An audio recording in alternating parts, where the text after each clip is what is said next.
Video में हमने जो पद्य है 11वां पतंगों का मेला उसके बारे में हमने समझ पाई थी।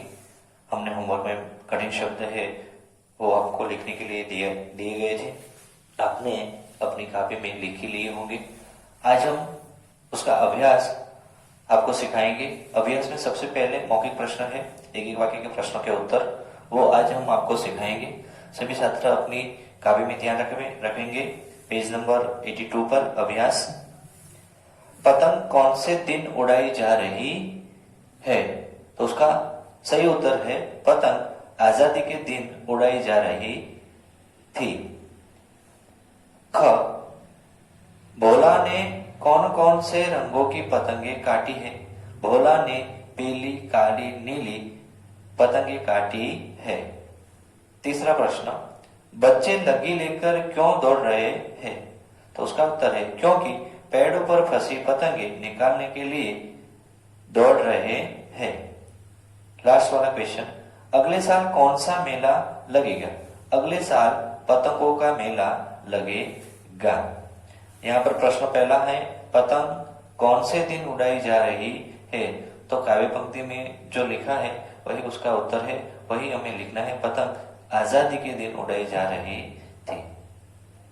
अब सही गलत एमसीक्यू, सही उत्तर के सामने टिक का निशान लगाए और उत्तर लिखिए। क, किसका जश्न मनाया जा रहा है? जन्मदिन का, विवाह का, आजादी का कि गुलामी का? तो आजादी का जश्न मनाया जा रहा है। ख, पतंगे लेकर बच्चे क्या करेंगे? एक दूसरे से होड़ लगाएंगे, पतंगों के ऊंचे से ऊंचा उड़ाएंगे, पतंगे उड़ाएंगे। तीनों उत्तर सही है, एक दूसरों से होड़ लगाएंगे। ग, पतंगे किस रंग की है? लाल, पीली, हरी के रंग बिरंगी? तो यहाँ पर हम लिखेंगे रंग बिरंगी रंग की है। अब ग, पतंगे किसके सहारे आकाश में उड़ रही है? डोर के सहारे, इंद्रधनुष के सहारे, बच्चों के सहारे, हवा के सहारे? तो डोर के सहारे पतंगे है वो आकाश में उड़ रही है। अब पाठबोध, नीचे दिए गई पंक्तियों के अर्थ स्पष्ट कीजिए। ऐसा परीक्षा में पूछा जाता है। इस तरह से भी पूछा जाता है कि निम्नलिखित पंक्तियों के भावार्थ लिखिए, ऐसा भी पूछा जाता है। तो हमें उसका उत्तर है वो समझा कर लिखना है। पाठबोध में पहला जो है नीचे दी गई पंक्तियों के अर्थ स्पष्ट कीजिए। तो उसके बारे में हमें जो पंक्ति है उसका अर्थ स्पष्ट करना है, एक्सप्लेन करना है। जो मैं आपको समझाता हूं उसी प्रकार आपको लिखना है।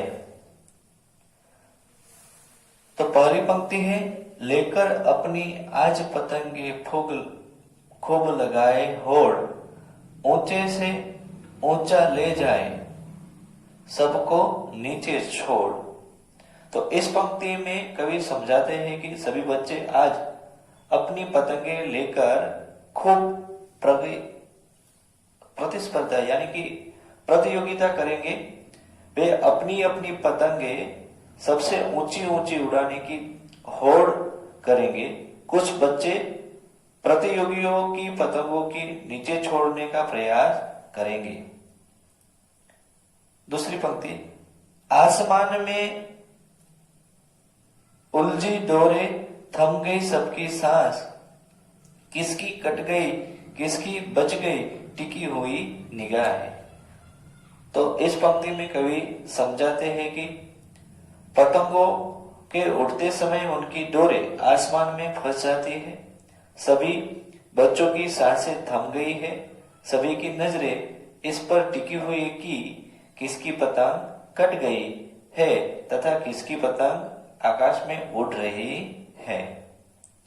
अब दूसरा प्रश्न है, नीचे दिए गए शब्दों के समान तुक वाले एक एक शब्द कविता से ढूंढकर लिखना है। समान तुक वाले यहाँ पर मैंने उसके उत्तर लिख दिए हैं।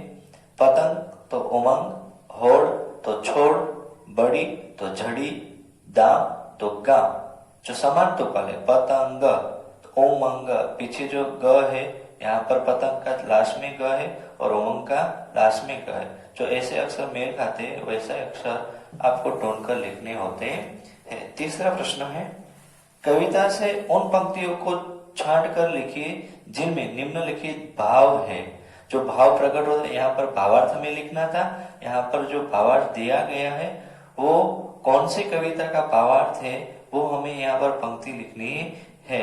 वो आपको होमवर्क में लिखनी है। मैंने यहाँ पर एक आपको हाईलाइट करके दिया हुआ एक सेंटेंस लिख दिया है। आकाश में चारों ओर रंग बिरंगी पतंगे हैं, तो कौन सी पंक्ति में है यह भाव? तरह तरह के रंगों में वो पंक्ति में आपको ढूंढकर लिखनी है।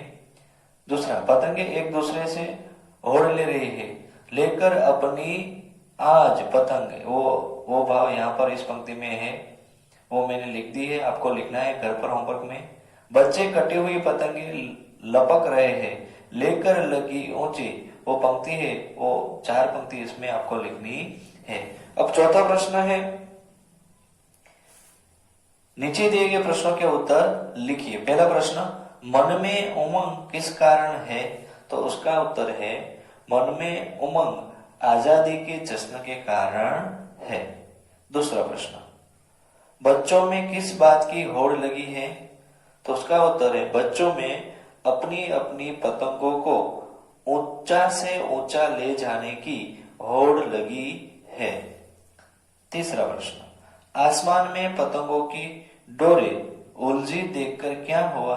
तो उसका उत्तर है, आसमान में पतंगों की डोरे उलझी देखकर बच्चों की सांसें थम गई है और किसकी पतंग कट गई, किसकी बच गई, इस पर निगाहें टिकी हुई है। चौथा प्रश्न, भोला ने क्या किया? तो उसका उत्तर है, भोला ने पतंगों की डोर खींच खींच कर खूब दाव लगाया और पीली, काली, नीली पतंगे काट डाली। चौथा प्रश्न, कटी पतंगे कहाँ जाकर फंस गई? तो उसका उत्तर है, कटी पतंगे पेड़ में जाकर फंस गई। अब आइए विचार करें, आपको होमवर्क में लिखना है। पतंग उड़ाना घर के बाहर खेले जाने वाला खेल है। घर के बाहर खेले जाने वाले खेलों का स्वास्थ्य पर क्या प्रभाव पड़ता है? कोई 4 वाक्य आपको लिखने हैं। स्वास्थ्य पर क्या असर होता है? घर के बाहर खेले जाने वाले खेलों में हमारा स्वास्थ्य बिल्कुल ठीक रहता है, हमारा मानसिक स्वास्थ्य भी अच्छा रहता है, हमारे शरीर की मांसपेशियां, हमारे शरीर की जो मांसपेशियां है वो मजबूत होती है, शरीर की बीमारियों से लड़ने की क्षमता है वो बढ़ती है। हम जो मैदान में खेल खेलते हैं वो हमारी जो बीमारियां होती है उनसे लड़ने की क्षमता है वो बढ़ती है। अब हॉर्स पेज नंबर 84 में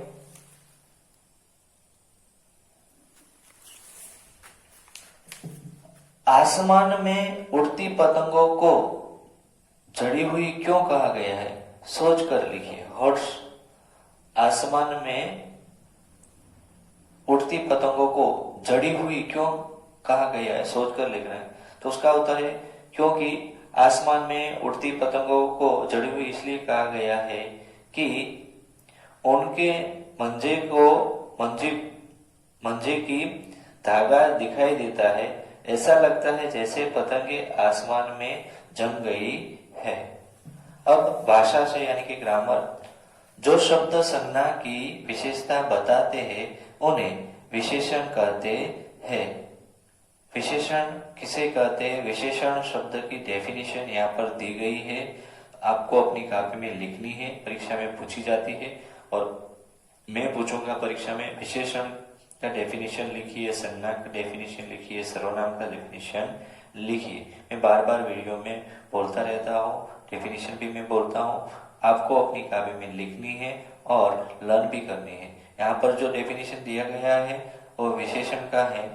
तो विशेषण की डेफिनेशन है, जो शब्द संज्ञा की विशेषता बताते हैं उन्हें विशेषण कहते हैं। जो शब्द संज्ञा के विशेषण बताते हैं, विशेषता बताता है, उसे विशेषण कहते हैं। तो यहाँ पर पतंग के लिए 4 विशेषण शब्द 5 विशेषण शब्द पाठ में दिए गए, वो ढूंढकर आपको लिखनी है। मैंने यहाँ पर लिख दिए। तो पतंग रंग बिरंगी, छोटी बड़ी, काली, पीली और नीली पतंगे है। अब दूसरा प्रश्न, लेकर अपनी आज पतंगे खूब, नीचे दिए गए, दूसरा प्रश्न नीचे दिया गया उदाहरण पढ़िए। लेकर अपनी आज पतंगे खूब लगाएंगे होड़। तो यहाँ पर सही क्रम में हमें वाक्य है वो लिखना है। आज अपनी पतंगे लेकर खूब होड़ लगाए। नीचे दिए गए वाक्यों का शब्द क्रम बदलकर वाक्य दोबारा लिखिए। तो आपको यह होमवर्क में लिखना है। लेकर लगी ऊंची ऊंची, दौड़ पड़े सब बच्चे। तो यहाँ पर ये वाक्य सही कैसे होगा?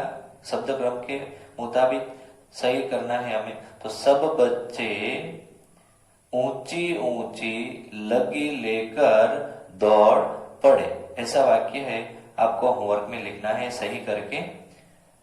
तीसरा प्रश्न, नीचे दिए गए शब्दों के समानार्थी शब्द लिखिए। समानार्थ वाले शब्द लिखिए या तो पर्यायवाची शब्द लिखिए। तो पहला है आजादी, तो समानार्थी शब्द होगा स्वतंत्रता। आसमान, तो उसका समानार्थी होगा आकाश। निगाहें, तो नजर। पेड़, तो उसका समानार्थी होगा वृक्ष। क्रियाकलाप आपको पढ़ लेना है। यहाँ पर हमारा जो 11वां यूनिट है वो पूर्ण होता है। अगला यूनिट हम अगले वीडियो में सिखाएंगे।